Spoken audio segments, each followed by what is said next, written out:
ইতিমধ্যে কৈছোঁ এই নিৰ্বাচনত বহুতো ৰাষ্ট্ৰীয় দল বহুতো আঞ্চলিক দলে খেলিবলৈ বিচাৰি আছে। মষ্ট ওয়েলকাম, যেহেতু বিটিআৰ এতিয়া শান্ত এটা অঞ্চল, গণতন্ত্ৰ ইয়াত প্ৰতিষ্ঠা কৰিছোঁ, সেইকাৰণে সকলো দল ইয়াত অহাটো স্বাভাৱিক।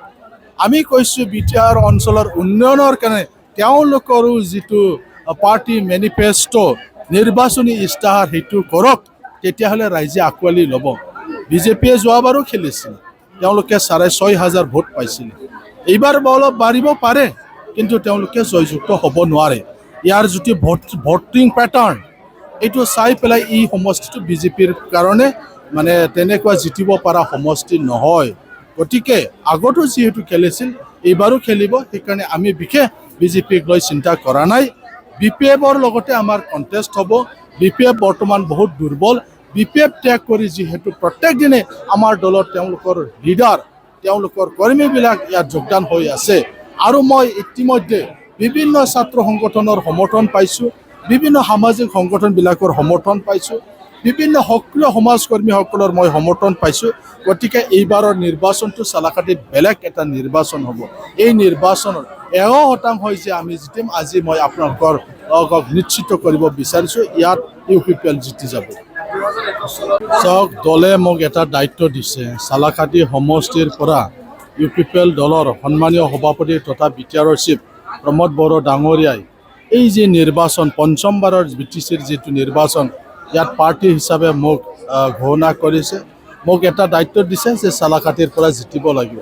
চালাকাটি অঞ্চলৰ উন্নয়নৰ স্বাৰ্থতে তেখেতে মোক পাৰ্টি দিছে। আপোনালোকে দেখিছে আজি আমি এই চালাকাটি ব্লক আমাৰ UPPL দলৰ ফালৰ পৰা ইয়াত আদৰণিৰ এটা ৰেলী তেওঁলোকে কৰিছে। এই আদৰণিৰ ৰেলীত মই অংশগ্ৰহণ কৰি ইয়াত দেখিবলৈ পাইছোঁ বিভিন্ন জাতি জনগোষ্ঠী, আমাৰ পাৰ্টি ৱাৰ্কাৰৰ বাদেও বিভিন্ন চালাকাটিত থকা বিভিন্ন দল সংগঠনবিলাকে আজি আহি পেলাই আজিৰ এই আদৰণি যি ৰেলী, এই ৰেলীত মোক তেওঁলোকে সম্ভাষণ জনাইছে। আৰু আমি আশা কৰোঁ যে এই চালাকাটিত পৰিৱৰ্তন সকলোৱে বিচাৰিছে, আৰু যাৰ কাৰণে আজি আমাৰ যিটো পাৰ্টিৰ যিটো হিচাপ, পাৰ্টিৰ আমাৰ যিটো সদস্য এই চালাকাটিত সমষ্টিত ইতিমধ্যে আমাৰ 25,000 হৈ গ'ল। মানুহবিলাকে পৰিৱৰ্তন বিচৰাৰ কাৰণেহে হৈছে।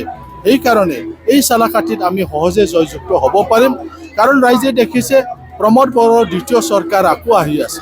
এই চালাকাটিয়েও যাতে প্ৰমোদ বড়োৰ চৰকাৰৰ অংশীদাৰ যাতে হ'ব পাৰে, প্ৰমোদ বড়োৰ চৰকাৰৰ লগত যাতে চালাকাটি সমষ্টিও থাকিব পাৰে, তাৰ কাৰণে চালাকাটিৰ ৰাইজে স্বতঃস্ফূৰ্তভাৱে ওলাই আহি আজি UPPL দলত যোগদান কৰিছে। আজিও ৰেলীৰ আগে আগে প্ৰায় 100জন মহিলাসকলে, বিশেষকৈ ইয়াত মাৰ্কুচ ৰাজবংশী মহিলাসকলে আজি ইয়াত যোগদান কৰিছে। তেওঁলোকে আগত বেলেগ বেলেগ দলত আছিলে, বেলেগ বেলেগ সংগঠনত হৈ কাম কৰিছিল, কিন্তু তেওঁলোকে বুজি পাইছে নহয়, এইবাৰেও যিহেতু প্ৰমোদ বড়োৰ চৰকাৰে আহিব, গতিকে নিজৰ দল নিজৰ সংগঠন এৰি পেলাই তেওঁলোকে আজি UPPL দলত যোগদান হৈছে। প্ৰত্যেক দিনাই বিভিন্ন অঞ্চলত আমাৰ যোগদান কাৰ্যসূচী হৈ আছে। গতিকে ইয়াত এতিয়া বিৰোধী দল বহুত দুৰ্বল হৈ আছে। গতিকে এই নিৰ্বাচনত আমি খুব সহজে চালাকাটি সমষ্টিৰ পৰা UPPL পাৰ্টি আমি জয়যুক্ত হ'ব পাৰিম।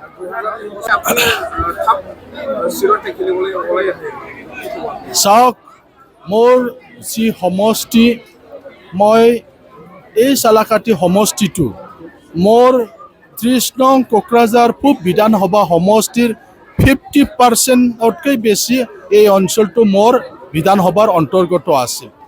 নতুন সমষ্টি হোৱাৰ পিছতো এতিয়া 3 নম্বৰ যি কোকৰাঝাৰত পৰিল, চিডলিৰ পৰা বহু অঞ্চল ইয়াত আহিল, এই অঞ্চলবিলাক মোৰ সমষ্টিত পৰে। 3 নম্বৰ সমষ্টি মাত্ৰ আই ভাণ্ডাৰী নপৰে, আৰু ঢলমাৰাৰ 2টা গাঁৱৰ বাদে বাকী নপৰে, 2টা BCDC, বাকী 95% মোৰ সমষ্টিত পৰে।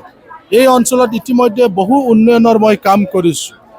7 কোটিৰ মই স্কুল দিছোঁ, হোষ্টেল মই ইয়াত আনি দিছোঁ। ধৰতী আবা উৎকৰ্ষ অভিযানৰ যোগেদি 2টা হাইস্কুলত হোষ্টেল বনোৱা হ'ল। 7 কোটিৰ এটা RIDFৰ স্কুলৰ মই চেংচন দিলোঁ। 3.5 কোটিৰ কালি পুখুৰীত চিফ ছাৰৰ পৰা আনি মই ইয়াত দিছোঁ। ৰাস্তা মই 4টা ইয়াত নতুনকৈ বনাই দিছোঁ মুখ্যমন্ত্ৰী পকীপথ নিৰ্মাণৰ যোগেদি। অসম মালাত ইয়াত প্ৰস্তাৱ দিয়া হৈছে।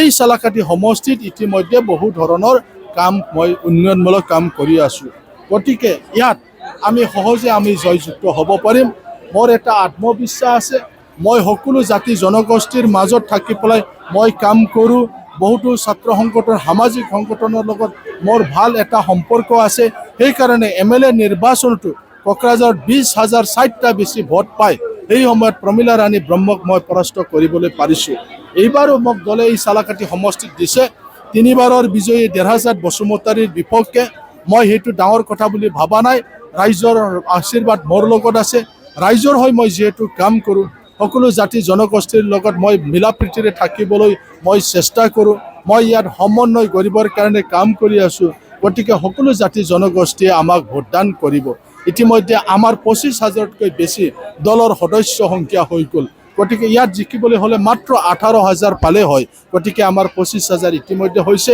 গতিকে এই নিৰ্বাচনত আমি সহজে জয়যুক্ত হ'ব পাৰিম